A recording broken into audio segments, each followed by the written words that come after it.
They say no secret survives in London's high society. But what if the biggest scandal of all never makes it to print? For years, Lady Whistledown has ruled the Tun with her ink and words, exposing affairs, betrayals, and whispers that tore reputations apart. Yet this season, something has changed. The quills are quiet. The presses are still. And for the first time, Lady Whistledown, the woman who dared to write about everyone, refuses to write at all. What could be so dark, so dangerous that even she fears to speak? The streets of Mayfair look as polished as ever. Carriages rolling over cobblestones, laughter spilling from candlelit windows, and gossip floating through the air like perfume. From the outside, London's elite seems untouched, perfect, and as graceful as ever. But beneath the satin and smiles lies a tension thicker than fog. The whispers have stopped, and that silence is far louder than any scandal sheet ever printed. Every week, the people of the Tun waited with bated breath for the familiar rustle of parchment. Lady Whistledown's scandal sheet, folded neatly and slipped through doors like a forbidden secret. Her words shaped lives, crushed hearts, and built legends. But now the Tun is restless. It's been weeks since her last letter. The gossip-starved lords and ladies begin to wonder, has London finally run out of scandal? Or has something silenced her? The Queen herself notices the absence. Her mornings, once filled with outrage and amusement at the latest gossip, are now haunted by boredom. Without her favorite enemy to provoke her, the court feels dull, lifeless. Servants whisper that Her Majesty ordered her guards to search for clues, to find any trace of the elusive writer. But they find nothing. No paper trail, no quill, not even a rumor worth repeating. Meanwhile, the Bridgertons prepare for another season. The grand family, known for their charm and grace, now find themselves under a strange, invisible weight. Colin, fresh from heartbreak, avoids questions. Eloise, sharp as ever, looks uneasy. And Penelope, she keeps her head down, her eyes a little too still, her words a little too careful. For those who know her secret, the silence is not just strange, it's terrifying. Late one night, a carriage is seen leaving the Featherington estate under the cover of darkness. No one knows who was inside. Some say it was a messenger, carrying letters that were never meant to be read. Others claim it was Penelope herself, vanishing into the mist. But one thing is certain. Something is being hidden. Something powerful enough to still the most feared pen in London. And as dawn breaks over Grosvenor Square, the people awaken to another day without Lady Whistledown's voice. The air feels heavy, almost watchful. In every ballroom and every drawing room, people glance over their shoulders, wondering who will fall next, and whether this time the truth will come not from ink, but from lips too scared to speak. It begins with a single whisper, soft, uncertain, and almost too faint to believe. A maid in the Duke's household claims she saw a folded note tucked beneath a silver tray. No seal, no name, only a single line written in elegant script. Not all truths deserve to be told. Within hours, the rumor spreads faster than wildfire. Could it be? Has Lady Whistledown returned? But something about this feels different. Her past letters carried venom wrapped in charm, bold words inked with confidence. This one feels cautious, almost scared, as if written by trembling hands. The Tun reads between the lines, searching for meaning, desperate for scandal. But what they find instead is unease. For the first time, it seems Lady Whistledown isn't warning others. She's warning herself. By nightfall, London hums with nervous energy. At the Featherington home, candles burn late into the night. Penelope sits alone, her quill untouched, her thoughts racing faster than the carriages outside. She knows the city is waiting for her to write, to confess, to control the chaos. Yet every word feels dangerous now. Every truth a blade turned inward. She glances toward the window, half expecting to see someone watching. Perhaps they already are. Across town, Eloise Bridgerton paces her room. Her friendship with Penelope is now a quiet storm, full of words never spoken and questions never asked. She knows something is wrong.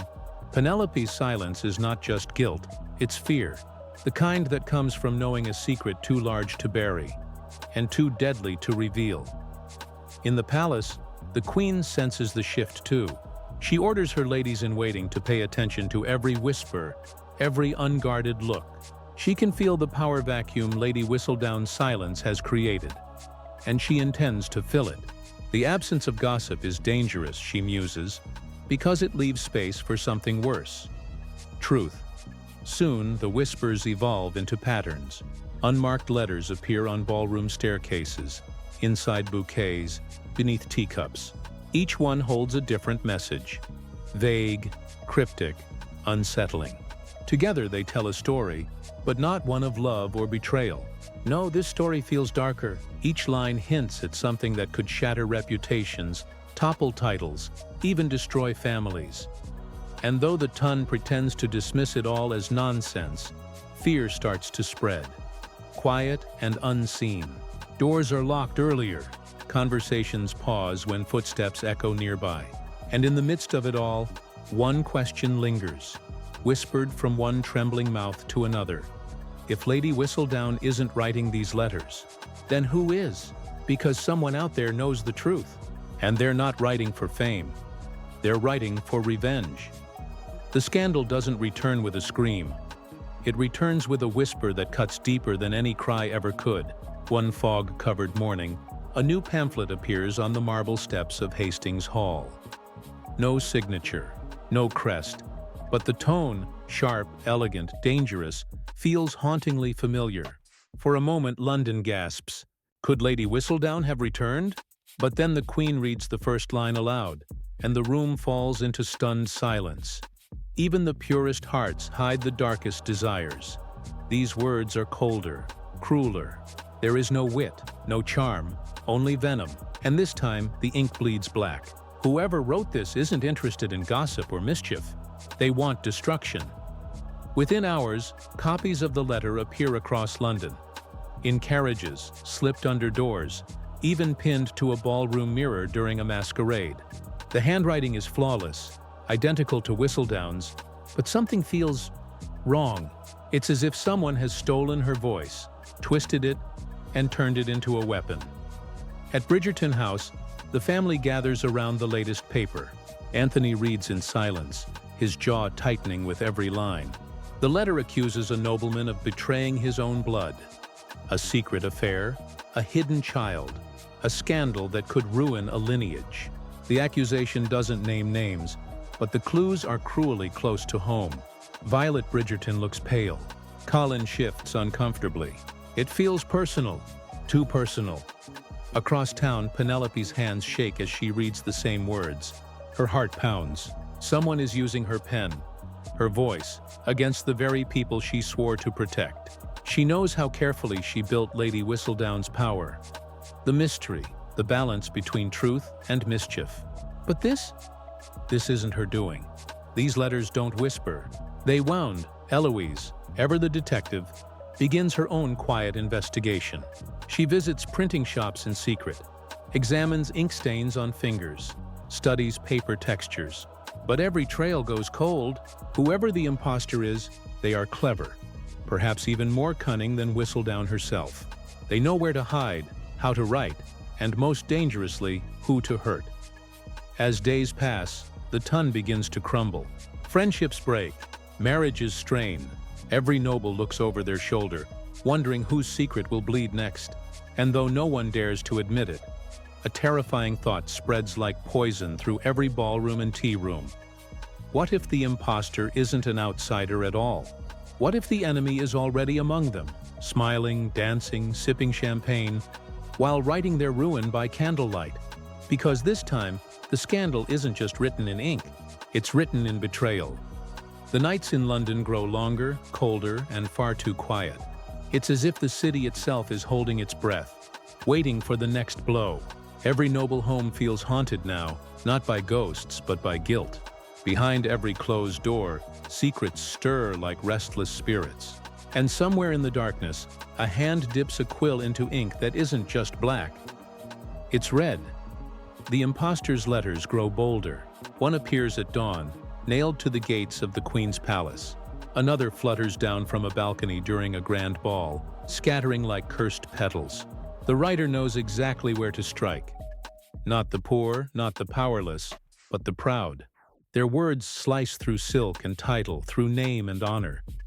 But there's something else. A rhythm, a pattern in the ink. Eloise, sharp-eyed and restless, begins to notice it. Certain phrases, the choice of punctuation, the way each letter curls. It's familiar, too familiar. She gathers the notes in secret, laying them side by candlelight. And then she sees it. A hidden mark, a faint flourish that only one person would ever use. Her heart freezes. Penelope. But it cannot be. The real Lady Whistledown has been silent. She's been hiding, terrified that her truth might destroy everything she loves. So who is writing now? And why does it look like her hand? As thunder rumbles over Mayfair, Eloise storms into Penelope's drawing room. No words, no greeting, just silence filled with accusation. Penelope's eyes, tired and red from sleepless nights, tell the truth Eloise doesn't want to hear. Someone has copied her, someone close, someone who knows her every move, her every word, her every weakness. That night, Penelope returns to her desk, the same one where she once built her empire of whispers. The quill lies there, untouched, waiting. She stares at it as if it were alive. Every fiber of her being tells her to write again, to reclaim her voice, to fight back. But as she lifts the quill, she notices something chilling. A faint smear of ink already on her fingers. Ink she doesn't remember touching. The window creaks open slightly. A gust of cold air sweeps through, carrying the faint scent of burning paper. She turns. On the floor lies another letter, unsealed, unfinished, and written in her own handwriting.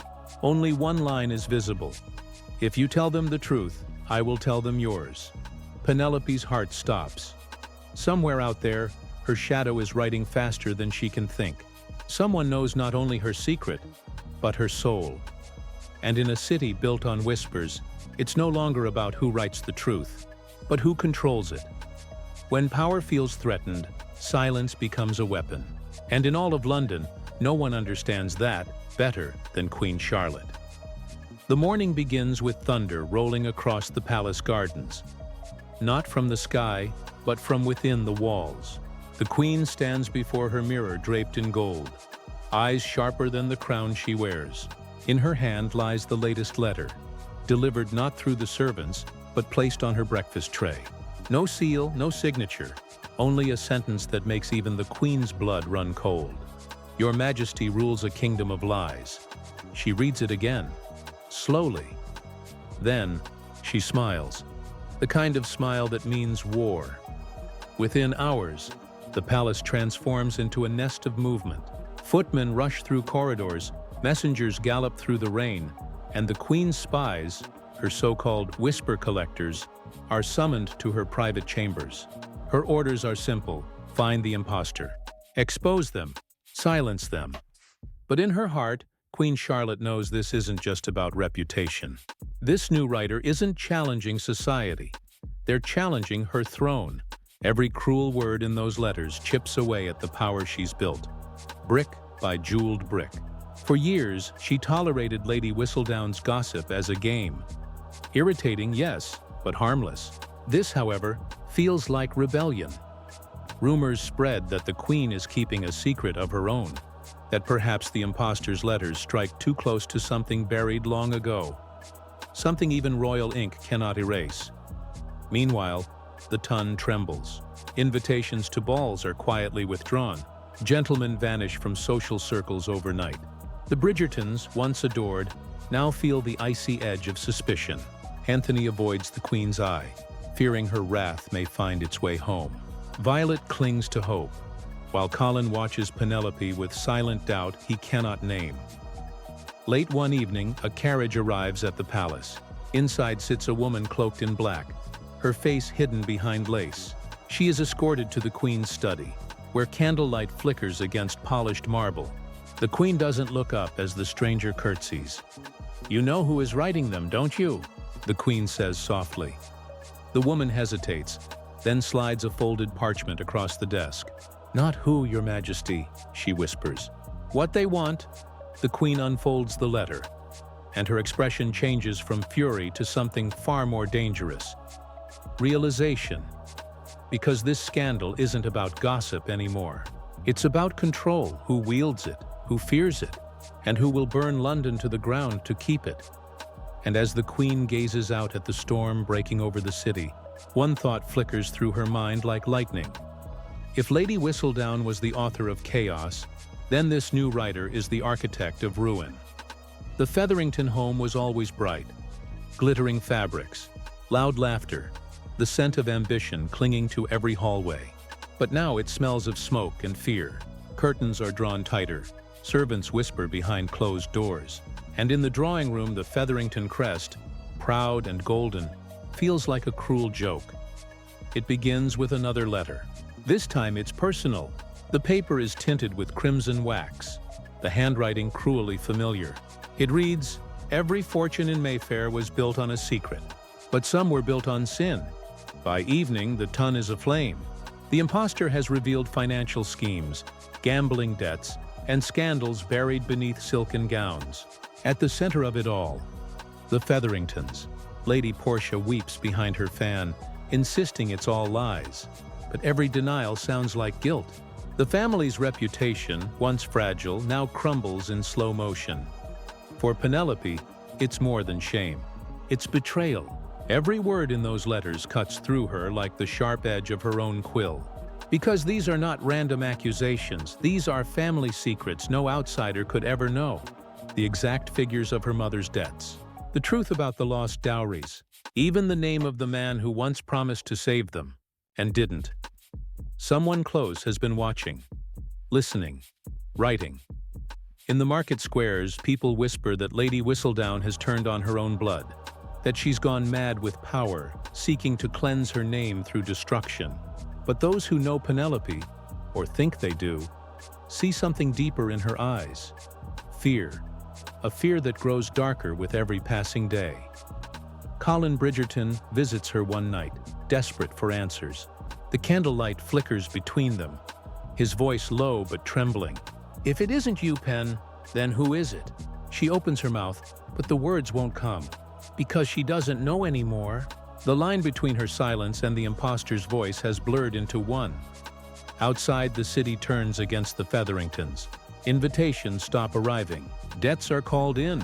Even the servants grow cold, afraid to be caught in the fire. Lady Portia begs Penelope to do something. Anything. But what can she do when every word she writes might feed the very monster haunting her? Late one night, she returns to her study again, desperate for truth. The ink bottle has been moved. The parchment feels heavier. And there, at the corner of her desk, she finds it. Another letter, addressed to her this time. "Your sins were never yours alone." No seal, no signature, just that one horrifying line. Penelope drops the paper, her heart pounding. She looks toward the mirror and for the first time feels watched. Not by society, not by the Queen, but by something darker. The reflection of her own creation, now alive and out of her control. And as thunder rolls outside, one truth becomes clear. Lady Whistledown's silence did not kill the scandal. It birthed it. It happens on a night so quiet that even the rain forgets to fall. The city, once alive with laughter and lies, now feels hollow. The Queen's spies have gone silent. The Bridgertons keep to themselves. The Featheringtons, disgraced, dismantled, and divided, barely leave their home. All of London seems to be holding its breath, waiting for one sound, one name, one voice, and then it comes. At dawn, as the sun slips between the fog and rooftops, a single paper flutters down onto the steps of Westminster Square. Then another, and another. Within minutes, the streets are alive again, people running, gasping, reaching for the pages that drift like white ghosts through the morning mist. Lady Whistledown has returned, but this letter feels different. The handwriting is hers, graceful, deliberate. Yet the tone carries something new. Heartbreak. The title reads only, "My Final Confession." For years, I believed the truth was a weapon. I used it to wound, to protect, to shape the ton in ways only ink could. But I was wrong. The truth is not a sword, it is fire, and I foolishly set it free. The imposter who took my voice was not my enemy. They were my reflection. The part of me that refused to stay silent even when I wanted peace. Every lie I ever wrote was a seed, and now those seeds have grown into thorns. This is not a battle I can win with words. So, dear reader, this shall be my last. London reads in stunned silence. The ton that once fed on her words now finds themselves starving for forgiveness. At the Featherington home, Penelope watches the chaos unfold from her window. Her face is pale but calm. On her desk lies the original draft. The same words, written by her own trembling hand. This time she didn't write to expose. She wrote to end it. The impostor's reign, the Queen's hunt, the city's hunger for scandal, all silenced by truth itself. Outside, the Queen receives her copy. She reads every word slowly, her anger fading into quiet admiration. "A woman who rules with a pen," she whispers, "is far more dangerous than one who rules with a crown." She folds the paper carefully and places it beside her throne, a silent truce between power and pen. As the sun rises, the streets begin to clear. The papers, once weapons, now rest in puddles, ink bleeding into water. Whispers fade, the city exhales, and somewhere, far from the noise, Penelope closes her writing box for the last time. The quill lies beside it, broken at the tip, a symbol of everything she's lost and everything she's reclaimed. For the first time in years, her silence feels like peace, not punishment. The scandal has ended, the ink has dried, and Lady Whistledown, the voice that once ruled London, finally rests. Not in disgrace, but in legend, because in a world built on whispers, the loudest sound is silence.